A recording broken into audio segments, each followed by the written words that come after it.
नमस्कार, आवाज इंडिया में आप सभी का स्वागत है। मैं हूं प्रिया। आइए एक नजर डालते हैं अब तक की टॉप 20 खबरों पर। चीन की नापाक हरकत पर भारत की दो टोक। पाकिस्तान के साथ तनाव के बीच चीन अब अरुणाचल प्रदेश के कई जगहों के नाम बदलने की कोशिश में लगा है। भारत ने उसकी इस हरकत का पुरजोर विरोध किया और इसे बेतुका करार दिया। अरुणाचल प्रदेश भारत का अभिन्न हिस्सा और अविभाज्य अंग था और हमेशा रहेगा। कांग्रेस नेता राहुल गांधी अमेरिका के भारत पाकिस्तान मुद्दे में हस्तक्षेप और सीज फायर पर सरकार के रुख का विरोध कर रहे हैं। उन्होंने विजय चौक पर प्रदर्शन की अनुमति मांगी है, लेकिन दिल्ली पुलिस ने अब तक अनुमति नहीं दी है। कांग्रेस ने अमेरिकी राष्ट्रपति डोनाल्ड ट्रंप के भारत पाकिस्तान में युद्ध विराम कराने के दावे की कड़ी निंदा की है। कांग्रेस का आरोप है कि ट्रंप ने न केवल दोनों देशों को बराबर बताया, बल्कि प्रधानमंत्री मोदी की तुलना शहबाज शरीफ से भी की। केंद्रीय गृह मंत्री अमित शाह और कानून मंत्री अर्जुन राम मेघवाल ने राष्ट्रपति से मुलाकात की। माना जा रहा है कि ये मुलाकात न्यायमूर्ति यशवंत वर्मा के खिलाफ महाभियोग की संभावनाओं पर केंद्रित रही। सीजेआई ने जस्टिस वर्मा के खिलाफ रिपोर्ट राष्ट्रपति को भेजी है। जस्टिस BR गवई देश के नए मुख्य न्यायाधीश बन गए हैं। उन्होंने आज मुख्य न्यायाधीश पद की शपथ ली। उनका कार्यकाल 6 महीने का होगा। योगी आदित्यनाथ ने लखनऊ में आयोजित भारत शौर्य तिरंगा यात्रा कार्यक्रम में कहा, हमने दुनिया को ये संदेश दिया है कि हम छोड़ेंगे नहीं, लेकिन अगर कोई हमें छेड़ेगा तो हम उसे छोड़ेंगे भी नहीं। AIMIM के प्रमुख ने सीमा पार से आतंकवाद को बढ़ावा देने के लिए पाकिस्तान पर कई सवाल उठाए थे। अब ओवैसी ने कहा है कि भारत और पाकिस्तान के बीच शांति असंभव है, क्योंकि पाकिस्तान अपनी धरती से आतंकवाद को बढ़ावा देना जारी रखता है। बीजेपी के वरिष्ठ नेता और मध्य प्रदेश सरकार में मंत्री विजय शाह की ऑपरेशन सिंदूर की जानकारी देने वाली कर्नल सोफिया कुरैशी को लेकर आपत्तिजनक टिप्पणी के बाद हंगामा मच गया है। कांग्रेस की ओर से उन्हें बर्खास्त करने की मांग की जा रही है।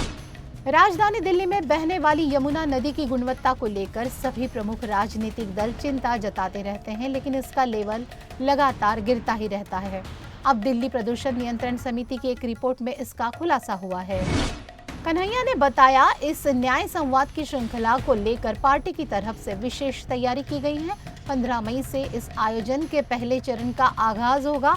इसमें शिक्षा न्याय संवाद से आगाज किया जाएगा। 18 महीने में घुटने पर आए 3 मुस्लिम देश। 140 करोड़ भारतीयों ने दुनिया के 3 मुस्लिम देशों को सबक सिखाया है। पाकिस्तान से तनाव के बीच भारतीयों ने मुस्लिम देश तुर्की, अजरबैजान और मलेशिया को बता दिया है कि कैसे बिना गोली और बोली के उन्हें घुटनों पर लाया जा सकता है। ब्रिटेन की सड़कों पर इस वक्त 400 से ज्यादा ऐसे लोग खुलेआम घूम रहे हैं जो कभी इस्लामिक स्टेट के लिए लड़ चुके हैं। ये वही लोग हैं जो कभी सीरिया और इराक जाकर आतंकी संगठन का हिस्सा बने थे।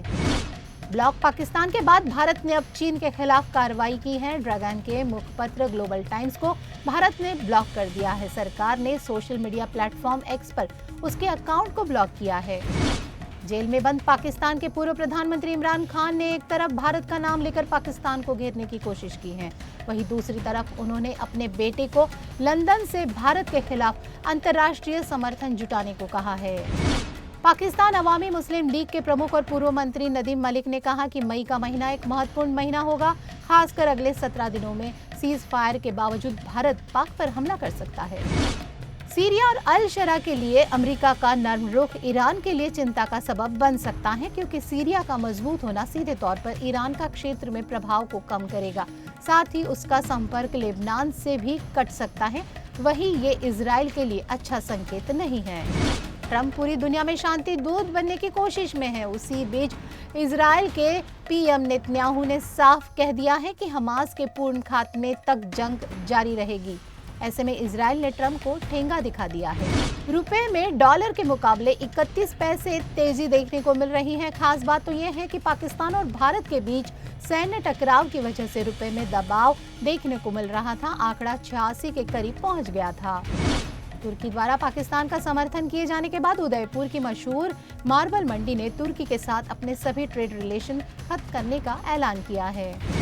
भारत के खिलाफ लड़ाई में पाकिस्तान को सपोर्ट करने वाली तुर्की पर टीवी की अनुपमा रूपाली गांगुली का गुस्सा फूटा है। इस दौरान उन्होंने भारतीय एक्टर्स और लोगों से अपील की है और कहा है कि तुर्की की सारी बुकिंग्स आप कैंसिल करें।